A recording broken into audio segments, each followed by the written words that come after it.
Welcome back, everyone. This is going to be the first video of the 2021 Grow Series. It's going to go through a little bit of the process about how I start each year. I might do some updates as things progress, so you're not just seeing, welcome to this year, here's the first plant. You can sort of see a little bit of how I do things. It's not going to be a step-by-step how-to. There are plenty of those out there that are going to be in far more depth and far better quality than I've got. So this little guy is tired of me reshooting the he's tired of me holding him. I'm going to put him down. We're going to get everything started.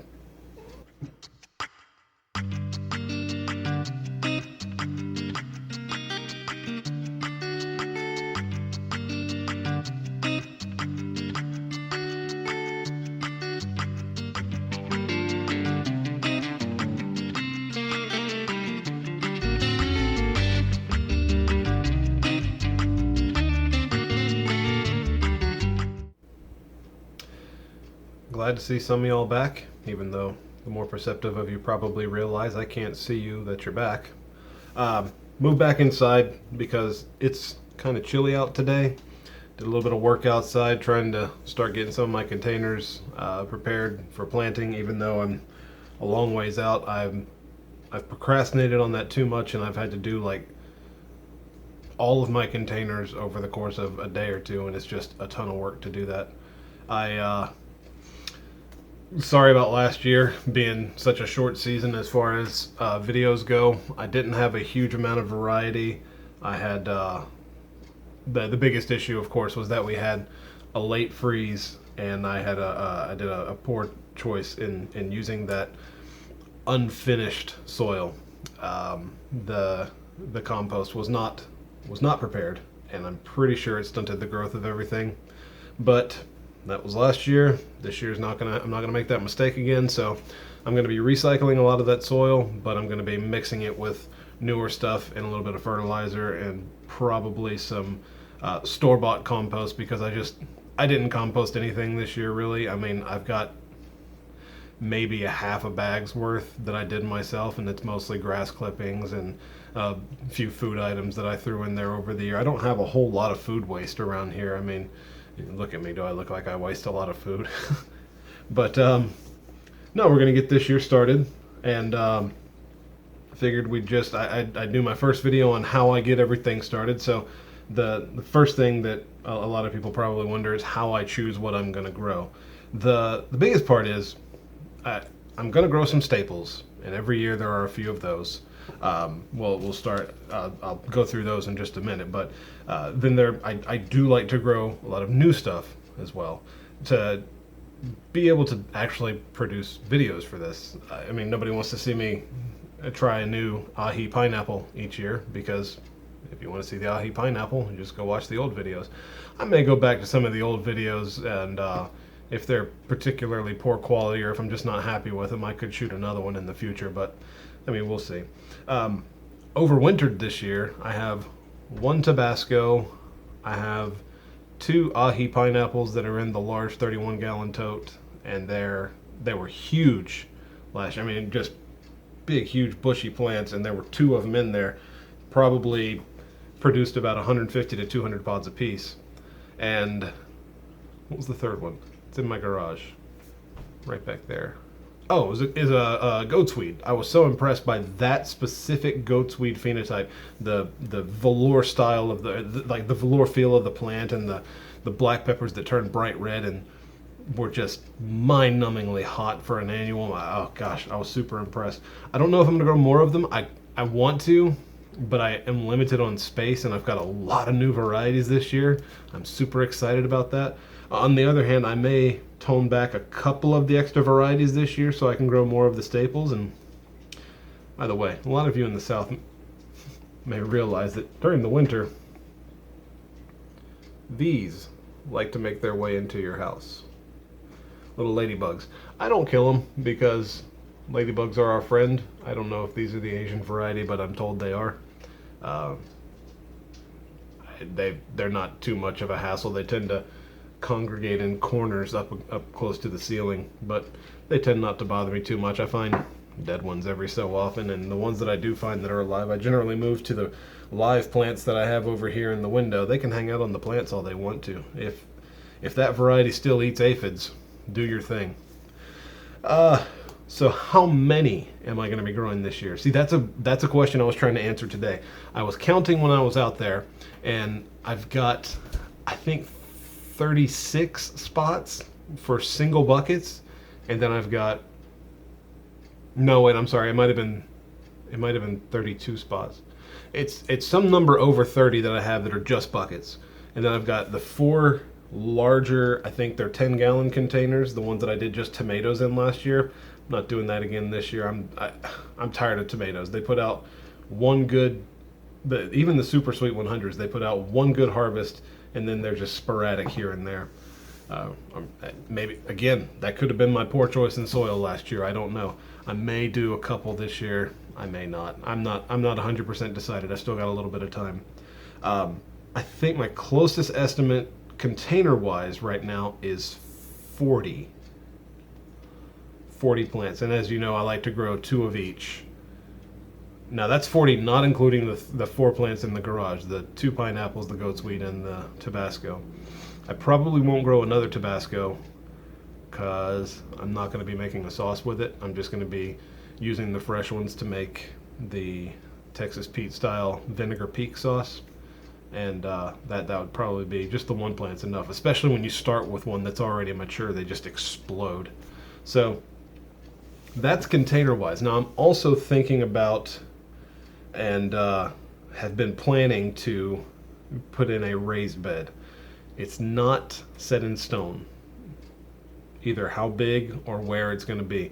The spot I was looking at possibly putting it in was where we cut out a couple azaleas back there, but those azaleas are really pretty when they get big, and they do get really big, and even though we cut them down to that much sticking out, they're now nice and filled out already. They've just started to grow back this year, and gosh, we cut them down in the summer sometime, I think.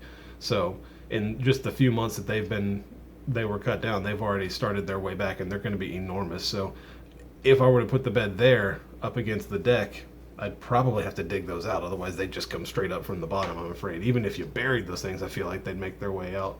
So if I did it, probably be somewhere in the middle of the yard in the back.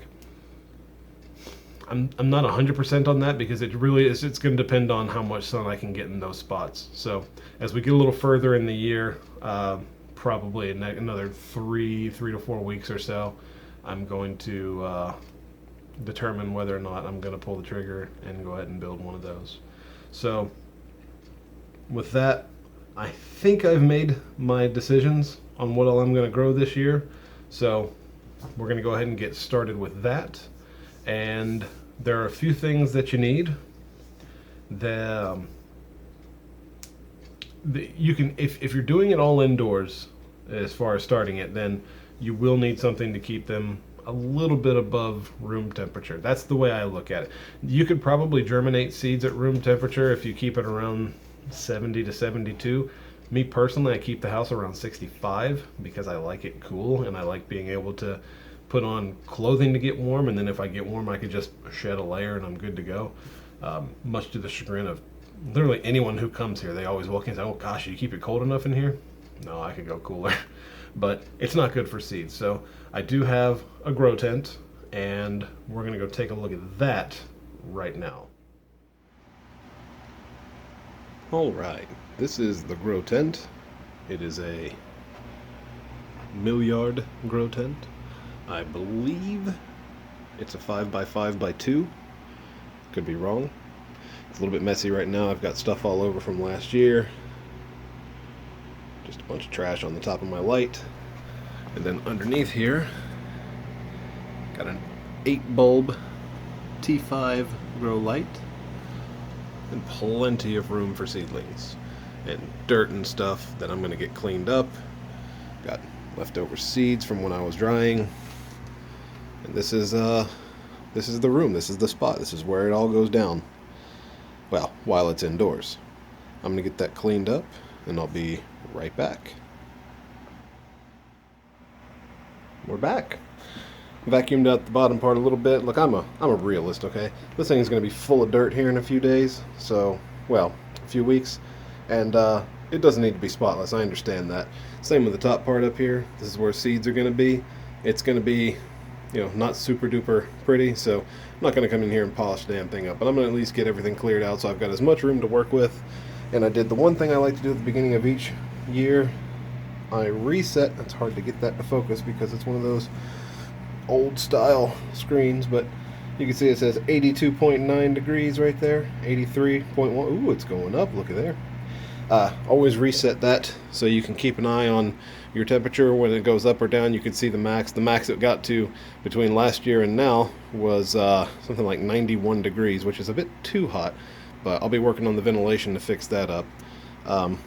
It's a little bit of an angle there, the light. I probably will lift the right side up just a smidge and go from there. So as I said, that's where the magic of germination happens and a little bit of growing. The last couple of years, I have started seeds in paper towels and then moved them to the little 6-pod trays that are about that deep and about that wide. And the plants got about that tall. The year that I first started this, I used the double cup method, and the plants were tall, had leaves that were a few inches, and they exploded that year. They got huge. So I'm not making the mistake of trying to go cheap and easy again this year. I'm going to the store when it gets closer to planting time, and I'm getting more red cups. And I'm probably not going to do the double cup method. I'm probably just going to do single cups, but I'm going to have them in the trays so I can water them all at once at least. That's way, way easier than lifting, watering, setting, lifting, watering, setting, and having to do that for, when I say 40 some odd plants. So I may start a couple extra in the seed pods. There are, like I said, there are a few that I grow that are staples each year, one of which is the Bolivian rainbow. I actually don't even have them separated. Well, a few are separated, but I still have just the fresh pods from the one that was isolated in the front yard last year. So I'll definitely be growing a few of those. I could put these in the pods because they're small plants anyway. They don't get big. Not too big, at least. So starting with those, I will be growing, because I finally let my Reapers die, I will be growing Carolina Reapers again. Need to start those. They're kind of like a must-have. They're too good not to grow. You put them in any kind of sauce or any kind of food that you're cooking. I know personally exactly how much it's going to spice up when I'm cooking. I use one full Reaper in a pot of spaghetti, and it's perfect heat for even my mother, who doesn't like a lot of heat. Great heat. I'll be growing. I almost always grow a habanero variety. These are the staples. So I got the Peruvian whites here again. I liked them, but I'm not 100% I'm sold on the Peruvian whites. I have another variety I was thinking about, so I may put these aside and try that one. They were good, but the little ones are such a pain in the ass. They're mind-numbing to harvest when instead of getting 10 or 11, you're getting 65 or 70 and amounting to the same amount. I mean, don't get me wrong, they were a good level of heat, but I've got another white one that I'm growing this year, so I'll probably switch to a different style of habanero just to give it a little variety. I was impressed with the goat's weed. I have them set out. I'm not 100% on whether or not I'm going to grow another one. Thinking about it really strongly because of how powerful they were as an annuum. And I like the annuum flavor, but they usually lack heat, so we'll see. Pretty sure I'm going to, though. I do like to try and grow a cayenne variety each year. This one is labeled the cowhorn, although it's cowhorn, but it's from a pod that's a little smaller than the other one. I've got one from the original cowhorn that I got at the farmer's market, but I think I let the seeds get a little moldy. I'm not sure. So I got two different ones. I'm going to throw seeds from each of them into my starter here, and then I'm gonna grab something that I have no idea what it is. It was labeled Trinidad CH Cappuccino. I think the CH stood for chocolate, but I didn't ask. Give these a try. I know what Trinidad's are. I know what cappuccino means. It means it's going to be, a dark brownish color. But I don't know why they'd call it chocolate and cappuccino at the same time. Then I've got all these other varieties, many of which are brand new. Had never heard of them before. but most of which I had heard of and just never had a chance to. Like, and let's see, what's a good one to talk about here? Oh, that's a surprise. I'm going to hold that one. So this one was labeled red mushroom, but the pods themselves look like they could have actually been Scotch bonnets, or they could have been some sort of starfish. Now, if they do turn out to be Scotch bonnets, great. The Scotch bonnets I grew before, I don't believe they were Scotches. I don't believe it at all. So this would be the first time I've actually grown them if that's what they turn out to be. And here's the other cow horn. Actually, those seeds look pretty damn good. I'll probably end up using mostly those. This one I'm 100% certain was mislabeled. It was called Death Spiral, so I put a pentagram on there because why the hell not?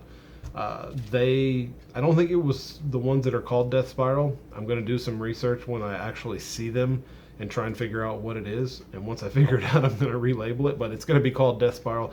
Either way, just cutting into the thing, the oil poured out of it. Oh God, they look terrifying. They smell terrifying.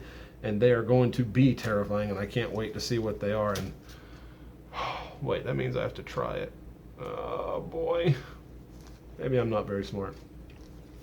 I've grown Devil Tongue before, but this is the white one I'm growing this year, Devil Tongue white. They look really nice. I liked the level of heat of the previous Devil Tongues, and I would like to have a white sauce made out of that to see how it goes. This could become one of my staples, so we'll see. A lot of people have suggested, and I did not try it, but I bought the pods from the farmer's market, and I got the seeds now for the fish pepper. They look incredible. I love the way they look. They were striped. They had a thick wall to them, and I was really tempted to taste them, but I wasn't going to do it without it being on video, and I surely wasn't going to taste someone else's product and claim it to be my own. So. Oh, yeah, that's another one that I'm holding for surprise. But I'll say this much. I'm going to cover it up. These right here, I'm really, really, really, really looking forward to. In lieu of growing, this will be my hint. Instead of growing Bishop's Crown, I'm growing these bad boys. So, we'll see. Okay, so I've selected quite a few seeds here. We're going to get started. First, we're going to go over what we would need to get started, and then I'm going to turn the camera around and you can watch the process. I've got 6 basic things that you're going to need. We'll start. Okay, if you're going to be doing things inside, you're going to need a heat source, probably. Like I said, I use the grow tent. If not, you can always use the top of a refrigerator. It usually stays pretty warm up there.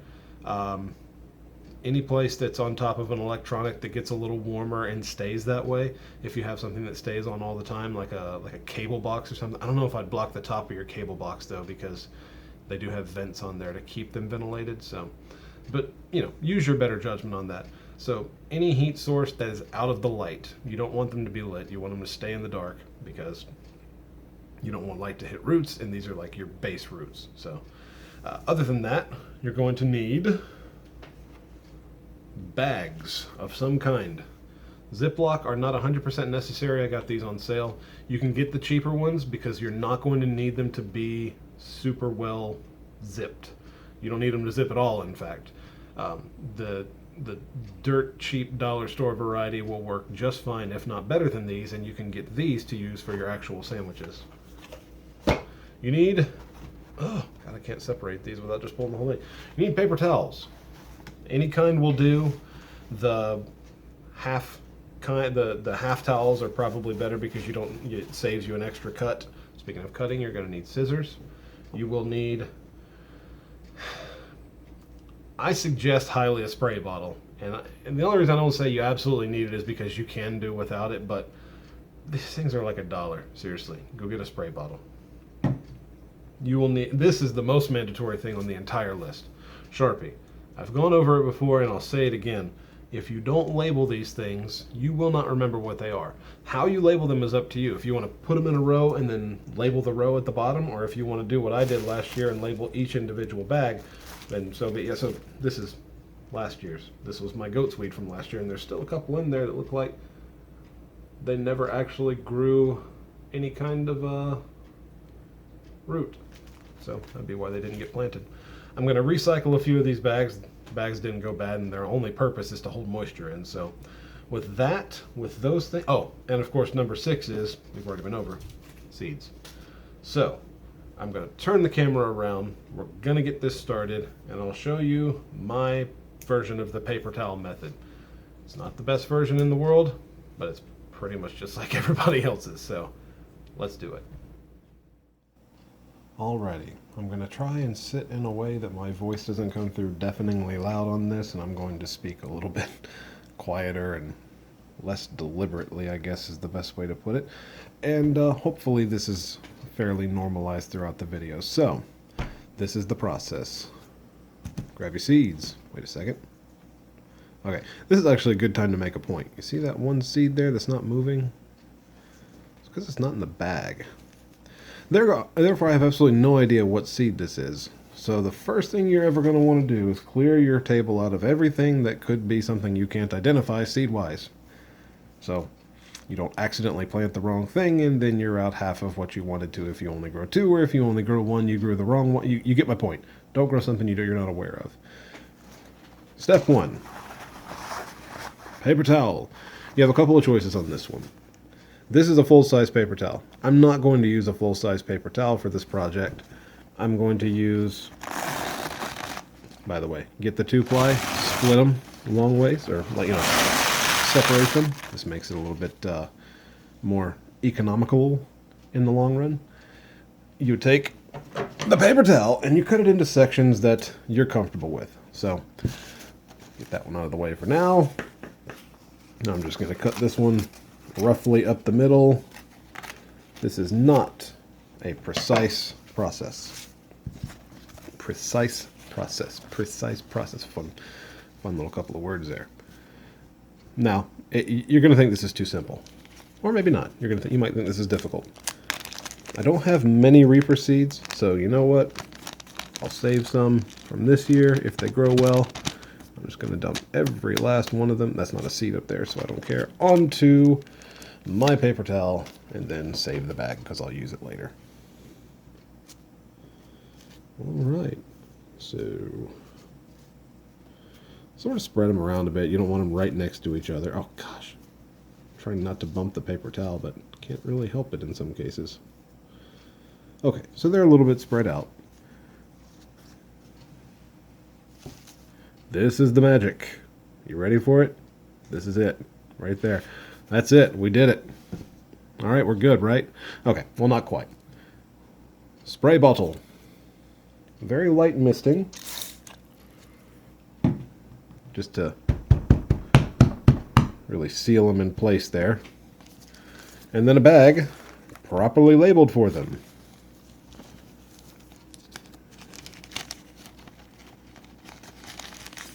This is awkward to do around the camera.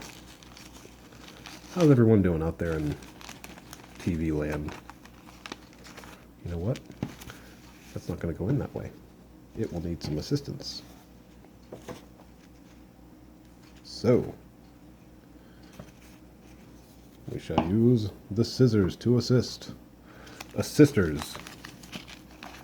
Assist scissors. Wow. I'm just all thumbs today. Or maybe it's, you know what? I'm doing this because I'm trying to do this a weird way because the camera's in my way. I make it look like I've never done this before. Doesn't have to be nice, doesn't have to be pretty, but you do want it to at least be mostly flat once it's in. I'm not going to be using half ply because as it turns out these are some pretty cheap paper towels and the half ply is not as thick. You might actually want to use fairly decent paper towels for this. That's another point of note. So okay, I got it in the bag for better or for worse. And it looks like the paper towel is labeled. It's not, that's just the bag. There's not enough moisture on there. I just put enough in there to seal it. So we're going to open the bag a little bit. Give it a couple healthy sprays. You don't want it to be sopping wet, but you do want it to be fairly transparent to where you can see the seeds in the bag. We're going to be putting them in a place that's dark anyway, so, you know, it doesn't matter that the light goes almost straight through this. As we hold it up there, just, you know, plenty of light. And the reason you do that is because when you're looking to see if they've germinated, you're going to be holding it up to the light. And when you see roots come out, you know they're good to go. So that's it. I mean, that's the whole process of getting them started. You know. Okay, cool. I might put one more spray. This is something you sort of got to play it by. You just got to like feel it out yourself. One more good spray, I think, is about where we want to be with that one. All right. I mean, that's that. I decided this year, instead of going with the white habanero, I'm probably just going to do these peach habaneros, since Hobs are not terribly exciting, but it's a new variety.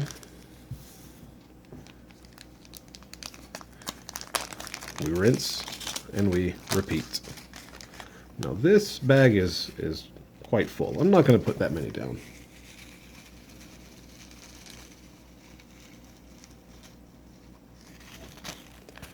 Still got a whole bunch for next year if these grow well, and if they don't, they get tossed. Get out of the way. Instead of using fingers, I'm going to hold this as steady as I can and sort of nudge these around. Goodness gracious. These are, yeah, okay. So El Cheapo paper towels are not ideal because they're flimsy. Well, those are kind of stuck together, aren't they? And don't comment on my thumbnails because I actually keep them long for a reason. Long thumbnails are a very useful tool, as it turns out. I'm sure 0 people were going to comment on my thumbnails, but there you go. Have at it.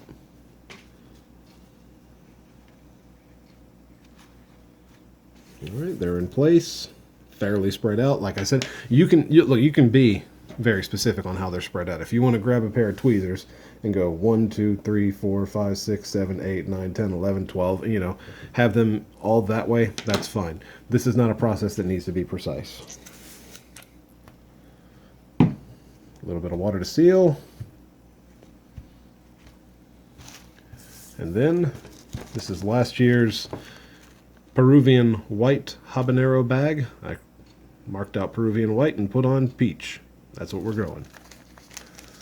That Reaper bag is last year's Reaper bag. Didn't need to change a thing. Oof. Now I did not get those. Oh no, you know what? I did seal them, but I didn't seal it enough, and I definitely moved the wrong end. So let's put a little bit more water. Again, don't worry about overdoing it. They're not even in the bag yet. A lot of that water is going to remain there on the table. All right, let's get in there. Get in there. Sorry, that was off camera. So get in. And then just sort of slide it back to the best of your ability.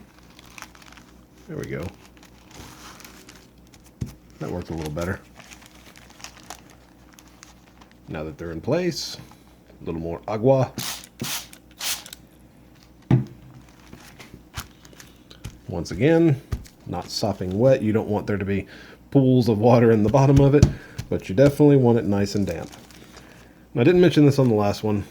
Let's see, that seed, I don't know. I think that was a Hob seed, but I'm not gonna chance it. It could have been a Reaper, and I just didn't notice it. You can seal the top of these to hold more moisture in if you want to. The problem is you do have an issue with mold sometimes. So maybe leave a little bit of it here. So it's partially sealed, but this right here all the way across is okay. This holds a little bit more moisture in, and means you have to come in and open them up and spray them again less frequently. But I mean, that's it. I mean, that's the starting process. So we're going to pretend like I've done all of them, and I'm going to show you what comes next. My buddy is enjoying the couch that he has adopted as his own, and we're back in here again in the freshly cleaned grow space. So that's too much light. We're just going to come right up top here, lay these out. They don't have to be neat or anything, but you're probably going to come back to them at a later time, so it might help to do so. I generally will have rows of them, or columns of them, and I'll just lay them about like so. And when I want to check them, I just pull this one off to look there, then pull the next one, and so on and so forth. and that's it. You've done it. There you have it. That's pretty much the process. Now, I'm not going to sit here and repeat this process for all of these. It's the same thing, each and every one. Couple points of note. Things like jalapenos, bell peppers, the less hot annuals especially, are going to germinate very quickly. I've had rainbows germinate the next day. That just means that they're an incredibly stable species, if you will. The seeds like to come out as quickly as possible, and I've had 2 generations of the same plant in the same pot in the same year. So I will grow a Bolivian rainbow. It'll have its first red one in like May, and then I'll have a full-grown plant at the end of the year from that plant, and it will actually be producing. It's happened more than once with the rainbow specifically. The hotter they are, as a general rule, the longer. Oh, got a little warning there. The hotter they are, as a rule, the longer they're going to take to germinate. That's not always the case. If you get a really, really ripe, fresh, bright red, or even darker than red, almost like a maroon style pod, like a ghost, that's not red, but it's turning almost like a blood red, you can get those to germinate even faster. It depends. It's not even species by species. Sometimes it's year by year. It just depends on how they want to. I've had habaneros that came out quickly. I've had habaneros that took weeks after the others. The Reapers are consistently slow. They are a hybrid. They're very hybridized, I'm sure. So they're not going to be very quick ever. I could be surprised this year. I could have Reaper seeds germinating tomorrow. The process after this, I may show in a later video. In fact, I probably will show it in my next video. It won't be as long as this one. It'll be about how to get them from seed to starter. So I might end up making that a 2-part video, or taking the video in 2 parts from seed to starter, and then starter to plant. Or I may do the seed to starter first. We'll figure that out as time goes. But this is going to be a good season. Hopefully it's going to be better than the last one. I don't see how it could be worse than the last one. The varieties are going to be much better this time. So even if my plants don't do great, as long as I get one pod from each of these varieties, I'm going to have a lot of videos for you this year. Hope to see you come back. Stay safe. I was hoping that we could be done with this COVID stuff by now, since it's been almost a year. Actually, it's been over a year. Whatever. Stay safe. You know how to do it. Take care of yourselves. Take care of each other. I'll see you in a few weeks.